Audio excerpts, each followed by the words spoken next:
Aquarians. सो अगर आप separation में हैं और आपके दिमाग में बस एक ही सवाल है कि क्या आपके पर्सन एक्शन लेंगे और अगर आपका यूनियन होगा तो कब तक चांसेस हैं यूनियन के, तो आज जो है वो इस टॉपिक पे मैं रीडिंग करने वाली हूँ, क्योंकि मेरे को कमेंट सेक्शन में कई मैसेजेस मिले और जनरली हर व्यक्ति यही जानना चाहता है कि कब रिकंसिलेशन हो सकता है, नेक्स्ट क्या टाइमिंग होगी जब कुछ अच्छा उन्हें सुनने को मिलेगा अपनी लव लाइफ को लेकर के। So let's see Aquarians. लेकिन ये मैं एक जनरल रीडिंग कर रही हूँ और कलेक्टिव रीडिंग कर रही हूँ, सबकी एनर्जीज नहीं देख पाऊंगी। आप प्लीज थोड़ा सा फोकस करें एनर्जीज पे, कोशिश करें कि अगर आपकी एनर्जीज से मैं जुड़ पा रही हूँ तभी रीडिंग को जो है आप अपने लिए सच माने।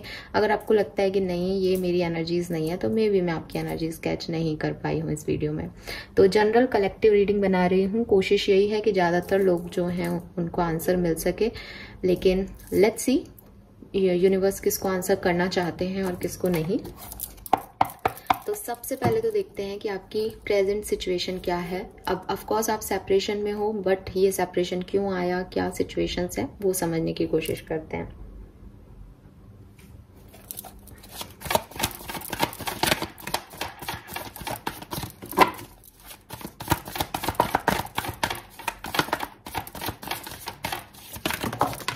Okay, 2 of Swords, 7 of Cups,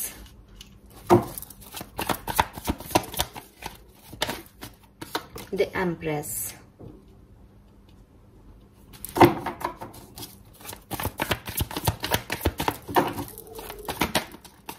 10 of Swords,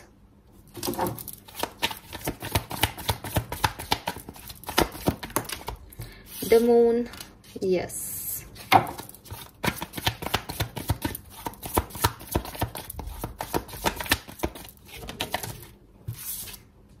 Chariot, death and rebirth. Of course यहाँ पे एक ट्रांसफॉर्मेशन चल रहा है आपके कनेक्शन में, आपको भी दिखाई दे रहे होंगे कार्ड्स, और अगर आप टैरो देखते रहते हैं तो शायद आपको समझ भी आएगा। टाइम है डेथ का, बट अच्छी चीज ये है कि मैं इस डेक से रीडिंग कर रही हूँ और यहाँ डेथ सिर्फ डेथ नहीं है, यहाँ डेथ रीबर्थ के साथ है कि किसी चेंज के लिए, चाहे आपकी सिचुएशन में कोई चेंज लाना हो, चाहे आपके पार्टनर की फीलिंग्स में चेंज लाना हो, चाहे आपकी फीलिंग्स में चेंज लाना हो, ये जो पूरी सिचुएशन है यूनिवर्स ने आपके साथ घटित की है। क्या सिचुएशन है एक्वेरियस? सी मे बी आपके रिश्ते में बैलेंस नहीं था, ठीक है। एक पर्सन जो है वो दूसरे को बहुत लंबे समय से हर्ट कर रहा था, अपने आप को प्रायोरिटाइज कर रहा था। अभी ये आप भी हो सकते हो, ऐसा नहीं है कि मैं एक्वेरियंस की रीडिंग कर रही हूँ तो आप बहुत अच्छे हो एक्वेरियस, या आपने किसी को हर्ट नहीं किया। मे बी कनेक्शन की बात कर रही हूँ, कनेक्शन की एनर्जी की बात कर रही हूँ, तो वहां मैं देख रही हूँ कि एक इम्बैलेंस था सिचुएशन में। एक पर्सन के ऊपर सारी जो है कनेक्शन की रिस्पॉन्सिबिलिटी दे दी थी और दूसरा व्यक्ति जो है वो अपनी प्रायोरिटी के हिसाब से, अपने सिचुएशन के हिसाब से उस चीज को हैंडल कर रहा था। और एट द एंड जब सामने वाले को इतना पेन हुआ कि नहीं हो रहा अब मुझसे बैलेंस, मैं कब तक करूं, तो सिचुएशन एंड हो गई, ट्रांसफॉर्मेशन में चली गई। कंफ्यूजन्स भी रहे। कंफ्यूजन्स ये नहीं है कि प्यार है या नहीं, क्योंकि 7 ऑफ कप्स कहीं ना कहीं एक फुलफिलमेंट की एनर्जी है, उसके पास 7 कप्स हैं, 7 कप्स में अलग अलग क्वालिटी हो सकती है।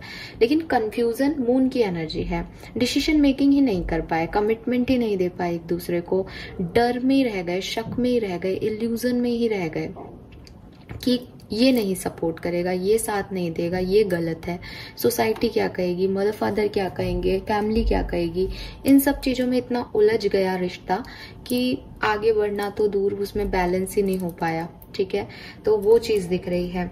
फिर यहाँ एम्प्रेस और चैरिट आता है। ऐसा नहीं है कि चीजों को आगे बढ़ाने की कोशिश नहीं की गई, जैसा कि मैं देख रही हूँ कोई फीमेल एनर्जी है यहाँ पे जिसने बहुत कोशिशें की, जिसने पूरा नर्चर किया, अपने आप को पूरी तरीके से घायल कर दिया। यहाँ 10 ऑफ सोर्ड्स में भी एक फीमेल कैरेक्टर ही दिखेगा आपको।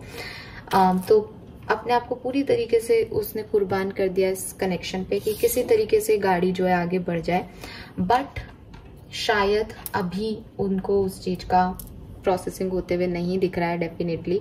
और यही जो है ये निराशा वाली बात है कि ऐसा हुआ। एम्प्रेस का कार्ड थर्ड पार्टी सिचुएशन के बारे में भी कह रहा है कि क्या पता कोई और फीमेल है जिसने इस तरह की सिचुएशन खड़ी कर दी कि उनको किसी और के साथ जाना पड़ा या आपको किसी और के साथ जाना पड़ा। मदर हो सकती हैं, कोई मदर की एनर्जी सबसे ज्यादा आती है क्योंकि एम्प्रेस है।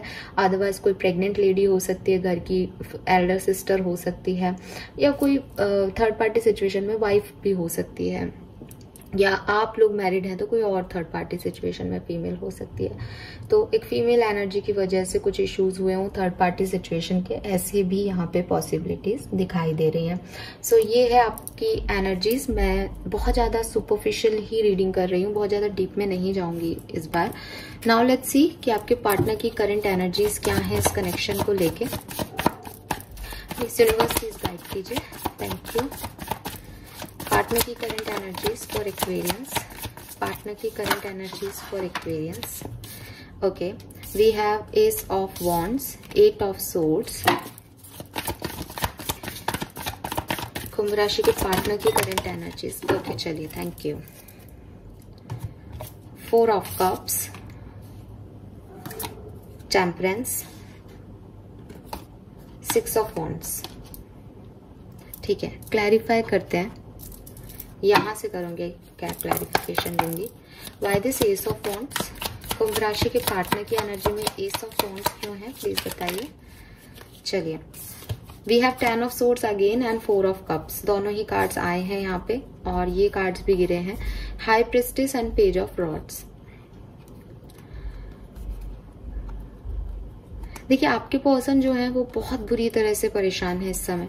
ठीक है, वो एक न्यू बिगनिंग चाहते हैं इस कनेक्शन में, लेकिन उनका मानना ये है कि ये डिसीजन उन्होंने लिया हो शायद, तो अभी वो उस चीज को प्रोसीड नहीं कर सकते क्योंकि उन्होंने आपको रिजेक्ट किया, उन्होंने आपसे ब्रेकअप किया, वो किसी और के पास चले गए। तो अब उनमें इतनी हिम्मत ही नहीं है कि वो आपकी तरफ आ सके। मैंने कहा ना कि हो सकता है कि बैलेंस करने की आपने बहुत कोशिश की हो, लेकिन फिर एट द एंड आपने गिव अप कर दिया। टेन ऑफ सोर्ड्स है, इस पर्सन को लग रहा है कि उसको इतना हर्ट हुआ है, उसके साथ ये हुआ है, उसके साथ एंडिंग हो गई है। आपने तो ऑफर किया था बट उसने नहीं लिया सही टाइम पे, तो ये अब एक नई शुरुआत करना भी चाह रहे हैं। तो इनको समझ नहीं आ रहा, इनको वो आइडिया नहीं मिल रहा, इनको वो क्लिक नहीं हो रहा दिमाग में कि वो कैसे आपकी तरफ आए, जबकि उन्होंने ही सब कुछ किया है। तो ये पर्सन जो है वो एक आइडिया चाहते हैं, बात करने का एक मौका चाहते हैं। क्वीन ऑफ सोर्ड्स है यहाँ पे, तो डेफिनेटली कुछ डिसीजंस इन्हीं के बनाए हुए हैं। अब ये उनको कैसे खत्म करें, अपनी बात को कैसे डिनाई करें, ये उन्हें समझ नहीं आ रहा। चाहते तो हैं, अपने इंट्यूशन की सुनते हैं, तो इनका इंट्यूशन भी शायद इनको यही गाइडेंस देता है कि ये सही नहीं है तुम्हारे लिए, तो फिर ये समझ नहीं पाते। मुझे लग रहा है ये पर्सन आपको चेस कर रहे होंगे कुछ लोगों में से, या ये पर्सन आपको कहीं देख रहे हैं, आपके बारे में कहीं बात कर रहे हैं, लेकिन डायरेक्टली आपकी तरफ आने का जो करेज है वो नहीं निकाल पा रहे क्योंकि बहुत पेन में है। Why this eight of swords है? पार्टनर की फीलिंग्स में एट ऑफ सोर्ड्स क्यों है यूनिवर्स, प्लीज बताइए। Why this eight of swords है? Judgement. Okay, one more card please. ठीक है, सेवन ऑफ कप्स भी हमारे पास पहले था और फूल भी है। नई शुरुआत नहीं कर पा रहे। आई टोल्ड यू ना, S of wands, seven of cups और जजमेंट कह रहे हैं कि कुछ कार्मिक इशू है इस पर्सन के। ये उस चीज को सरेंडर ही नहीं कर पा रहे जो सिचुएशन आप लोगों के बीच में हुई। मतलब दिल से इतने दुखी है, लाइफ में सब कुछ इतना पेनफुल हो गया है, सब कुछ स्टक है, जिंदगी में कुछ आगे भी नहीं बढ़ पा रहे, लाइफ में कुछ बचा भी नहीं है, हर तरीके से परेशान हो रहे हैं, लेकिन कोई एक्शन नहीं ले पा रहे हैं क्योंकि उनको लग रहा है कि उनको ये सिचुएशन सरेंडर करनी पड़ेगी, वो आगे नहीं आ सकते क्योंकि उन्होंने ही ये चीज चूज की है अपने लिए। ठीक है, वाई दिस? ओके, एम्प्रेस का कार्ड भी दोबारा आ रहा है। Why this four of cups है? फोर ऑफ कप्स का कार्ड क्यों है? Okay, thank you. We have temperance and ten of rods. मे भी इन्होंने आपके ऊपर किसी और को चूज किया है। यहाँ फोर ऑफ कप्स रिजेक्शन की एनर्जी को बताता है और यहाँ टेन ऑफ रॉड्स है। इनके ऊपर काफी रिस्पॉन्सिबिलिटी थी, ये उस समय बैलेंस नहीं कर पाए जब आपने इनसे बात की, और इसीलिए जो है ये यहाँ पे जो है आप लोगों ने इनसे सेपरेशन कर लिया, या एक दूरियां आ गई आप लोगों के बीच में, खत्म हो गई सिचुएशन। कारण यही रहा कि इन्होंने आपको नहीं चूज किया, इन्होंने किसी और चीज को प्रायोरिटी दी, इन्होंने अपनी जिम्मेदारियों को प्रायोरिटी दी, इन्होंने अपनी रिस्पॉन्सिबिलिटी को प्रायोरिटी दी। ठीक है, वाई दिस टेम्परेंस? यहाँ पे भी टेम्परेंस है। इम्बैलेंस रहा आपकी सिचुएशन में और इन्हें ये चीज रियलाइज हो रही है, फीलिंग के तौर पे इन्हें ये चीज रियलाइज हो रही है कि इन्होंने किसी और को चूज किया, तो आज ये आपकी तरफ नहीं आ सकते दोबारा। ये अगर आएंगे भी तो आप इन्हें नहीं माफ कर पाओगे, और जब इन्होंने इस चीज को सरेंडर कर दिया तो ये क्यों आपके बारे में सोच रहे हैं, क्यों नहीं निकल रहे आपसे, ऐसी फीलिंग है इनकी। Why this temperance here, empress. Okay, aquarius, see may be ये पर्सन मैरिड है, ठीक है, जैसा कि मैंने आपको पहले भी कहा था। अगर ये कोई थर्ड पार्टी सिचुएशन की बात है और मैरिज की बात है तो एम्प्रेस पहले भी आने की कोशिश कर रही थी और यहाँ पे भी हैं। तो इस पर्सन को लगता है कि इन्होंने कोई गलती नहीं की है बेसिकली, अगर ये मैरिड है तो, क्योंकि ये इनकी जिम्मेदारी है, ये इनकी रिस्पॉन्सिबिलिटी है, ये मैरिज इनको चलानी है, तो इन्होंने कुछ भी गलत नहीं किया है, इन्होंने सही किया है, इस पर्सन को यही लगता है। और बॉटम में चैरियट भी है, मे बी इन्होंने अपना परिवार चलाने के लिए आपको ना कह दिया है, और ये परेशान तो हैं कि आप चले गए हो, इनको वो एंडिंग अच्छी तो नहीं लग रही, लेकिन ये साथ साथ ये भी सोच रहे हैं कि भाई ये जरूरी भी था ना, अदरवाइज ये बैलेंस कभी भी नहीं आता हमारे बीच में, और मैं उनको नहीं छोड़ सकता, उनको मेरी जरूरत है, वो मेरी रेस्पॉन्सिबिलिटी है। डेफिनेटली ये मैरिज जो लोग हैं, मैरिड जो लोग हैं, ये कार्ड और ये सिचुएशन सिर्फ उनके लिए जा रही है और किसी के लिए नहीं। Why the 6 of wands here, 6 of wands को 6 ऑफ वॉन्ड्स ही क्लैरिफाई कर रहा है। Page of cups, okay, may be आपके पर्सन को आपने कोई मैसेज किया है या इन्होंने आपको कोई मैसेज किया है रिसेंटली, या इनके पास कोई प्रपोजल आया है, एक्वेरियस कोई मैरिज प्रपोजल आया है इनके पास रिसेंटली। तो कुछ पार्टनर्स जो हैं उनका जो एनर्जी है वो शायद ये ना हो करके ऐसा भी हो सकता है कि ठीक है अब मुझे आगे बढ़ना है, नए प्रपोजल्स को देखना है, और मैं इस एनर्जी में, इम्बैलेंस एनर्जी में रह भी नहीं सकता था या रह भी नहीं सकती थी।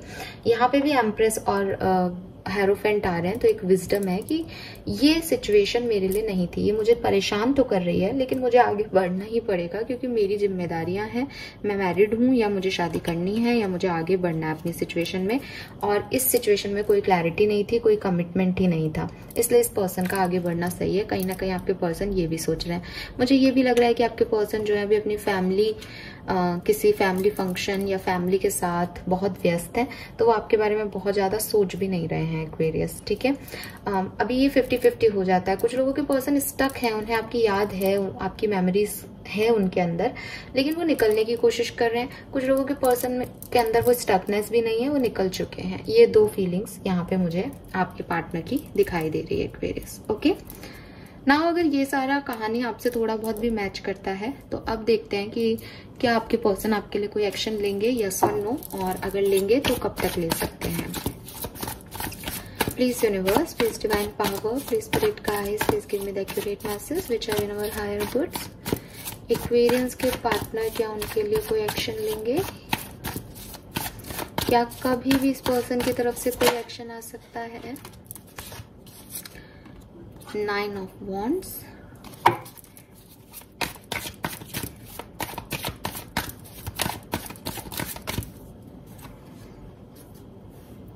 King of Swords,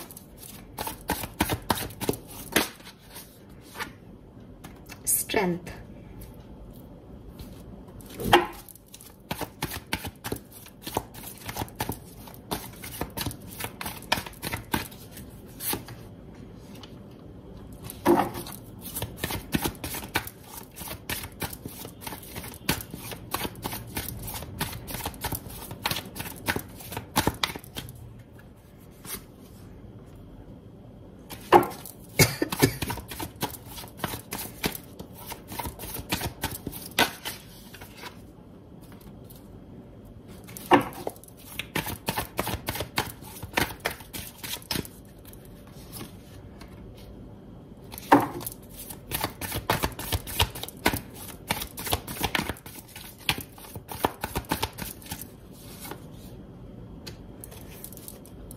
बॉटम में हैंगमैन की सिचुएशन है गाइस। सो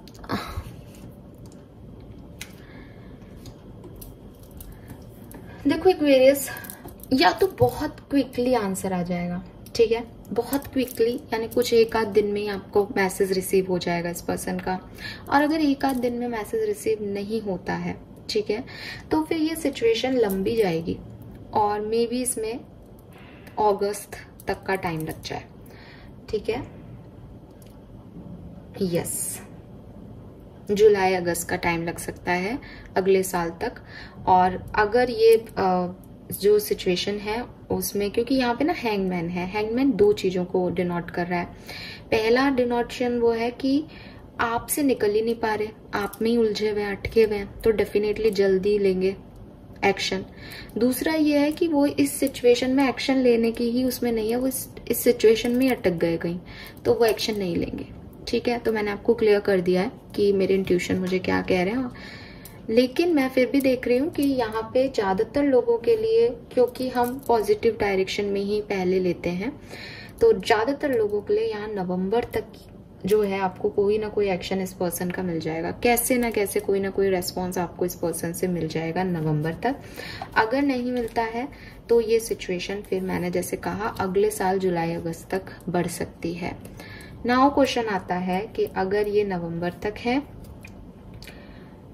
तब तो आपको आंसर वांसर मिल जाएंगे और आप इस सिचुएशन में रह सकते हो। अगर ये जुलाई अगस्त तक की सिचुएशन बनती है तो आपको क्या करना चाहिए इस सिचुएशन में, तो वो भी हम यूनिवर्स से पूछ लेते हैं।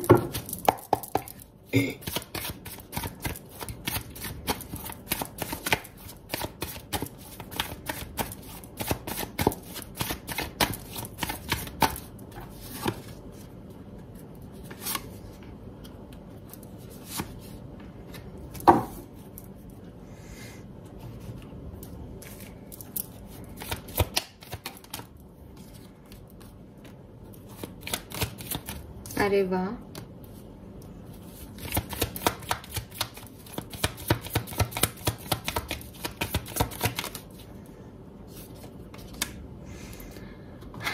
ओके।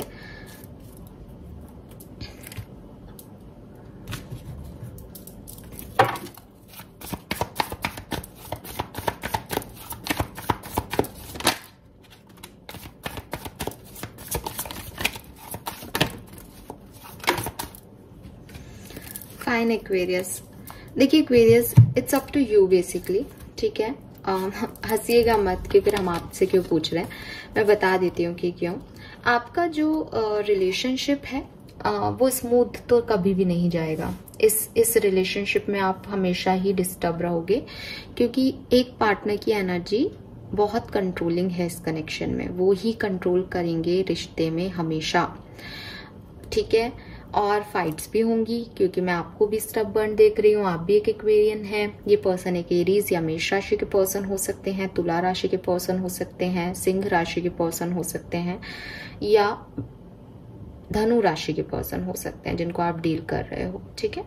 सो इनका पैशन है इस कनेक्शन की तरफ। ये अगर लड़ते हैं या आप लोग अलग होते हो या ट्रांसफॉर्मेशन आते हैं लाइफ में, तो ये सडनली आपसे अलग नहीं हो पाते, क्योंकि इनका पैशन इनको रोकता है। लेकिन वही पैशन इनको जिद्दी भी बनाता है, वही पैशन इनको कंट्रोलिंग भी बनाता है। ये अपनी जिदों को भी कंट्रोल नहीं कर पाते। और आप जब ये देखते हो ना कि ये पर्सन मेरे बिना इतने महीनों कैसे रह लेते हैं, इन्हें मेरी याद नहीं आती, ये क्यों नहीं ये टैरो वैरो देख रहे, मैं क्यों देख रहा हूँ या देख रही हूँ, तो प्रॉब्लम यही है कि इस पर्सन को याद आती है तो इनका कंट्रोल पावर बहुत अच्छा है, ये रोक लेते हैं खुद को। ये एम्परर है ना, इनके लिए बड़ी बात नहीं है अपने इमोशंस को कंट्रोल करना, इन्होंने पहले भी कई बार किया है। तो जिस व्यक्ति का नेचर ऐसा हो, तो वो आपसे प्यार भी कर रहा हो ना, और अगर वो जिद पे आ जाए कि नहीं प्यार करना मुझे, तो वो नहीं करेगा। वो जिद पे आ जाए ना कि नहीं रहना मुझे तुम्हारे साथ, तो वो नहीं रहेगा। तो ये पूरी जिंदगी अगर आप सह सकते हो ऐसा नेचर, जिसमें कोई बुराई नहीं है, क्योंकि एम्परर फादर फिगर को बताता है कि वो हर बात आपकी मानेगा नहीं, लेकिन वो अपनी रिस्पॉन्सिबिलिटी पूरी निभाएगा।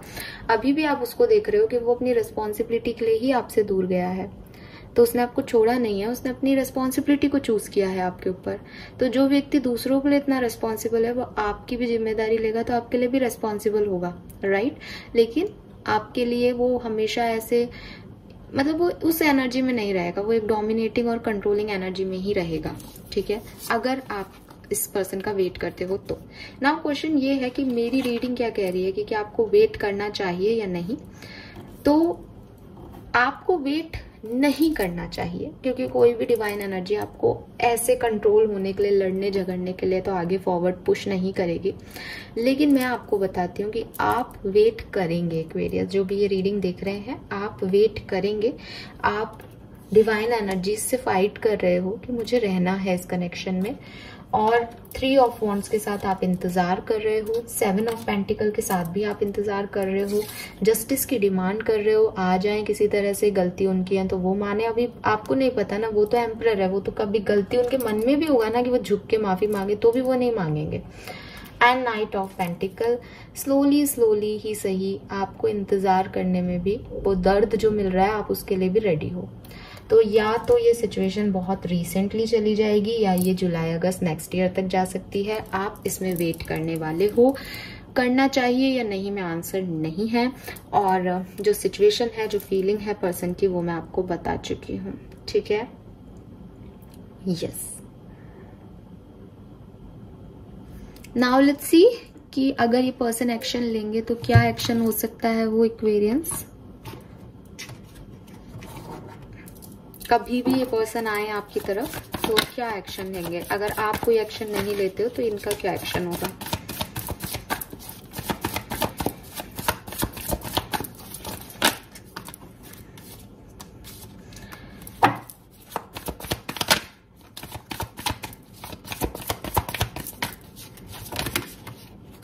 मैसेज करेंगे आपको, ठीक है, और मे बी मैसेज में आपकी बात हो अबाउट दिस साइकिल जो आप लोगों के बीच में पहले चला है, जस्टिस, बैलेंस की, जो आपके बीच में नहीं रहा कभी। इस तरह का कोई मैसेज आपको मिल सकता है कि आप लोगों के बीच में सेपरेशन क्यों हुआ, किसकी गलती थी, किसने मूव ऑन किया, मूव ऑन करके इनको क्या मिला, ये कितने अकेले हुए, ये सब बातें आपसे करेंगे, जो कि एक नॉर्मल कन्वर्सेशन लग रहा है यहाँ पे, ठीक है। बट मैसेज है, पेज ऑफ कप्स मीन्स कोई मैसेज आएगा आपको इनका। अभी मैंने आपको टाइम बता दिया, लेकिन आज मैं यहाँ चिट से भी मैंने चार्ज की है। सो हम और कंफर्मेशन के लिए यहाँ से भी कुछ चिट्स देखते हैं कि आपके पार्टनर कब आएंगे। मुझे 2 टाइम स्लॉट दिखे हैं यहाँ पे। चलो एक ये भी ले लेती हूँ मैं। शेड्स अलग अलग हैं तो मैंने चारों ले ली, हालांकि मुझे 3 ही लेनी थी, बट चलो इट्स ओके। लेट्स सी कि क्या मिलता है हमें मैसेज यहाँ पे। सो कब तक आएंगे आपके पर्सन? With in 2 days. तो मैंने आपको पहले भी कहा कि बहुत जल्दी भी आप लोगों के पर्सन का मैसेज आ सकता है, तो मे बी 2 दिन के अंदर आपके पर्सन का मैसेज आए। Oh my God, I told you, यहाँ पे मई जून जुलाई है, मैंने आपको जुलाई अगस्त बताया था। यस, तो ये वही टाइम स्लॉट आ रहा है। Tomorrow, wow. सो कुछ लोगों के पार्टनर्स जो हैं वो कल भी आ सकते हैं या 2-3 दिन में भी आ सकते हैं, और विद इन ए ईयर। मैंने जो आपको टाइम स्लॉट बताया था बेसिकली यहाँ पे वही चीजें हैं, बट यहाँ पे 2 चीजें आई हैं जो कि 2 दिन बाद की और कल की एनर्जी दे रही हैं। तो रिसेंटली अगर कुछ होना है, मतलब जल्द से जल्द, मिनिमम टाइम ड्यूरेशन बताऊं तो वो 2 दिन का हो सकता है। वैसे सप्ताह, आप नवंबर तक वेट करो, सप्ताह भर भी नहीं, नवंबर तक आ सकते हैं। और अगर नवंबर में नहीं आते हैं तो फिर ये मई जून जुलाई या 1 साल भी इस चीज में लग सकता है, ठीक है। लेकिन अगर आप इंतजार करोगे, इन्हीं का वेट करोगे, तो ये आएंगे आपकी तरफ और कोई ना कोई एक्शन लेंगे Aquarius. Don't worry about it. All right, तो ये मुझे मैसेजेस यहाँ पे मिल रहे हैं। आई होप कि मैं आपकी कुछ मदद कर पाई होंगी सिचुएशन को लेकर के, डिसीजन लेने को लेकर के। Thank you so much reading को देखने के लिए। चैनल को लाइक और सब्सक्राइब कीजिएगा। Bye bye.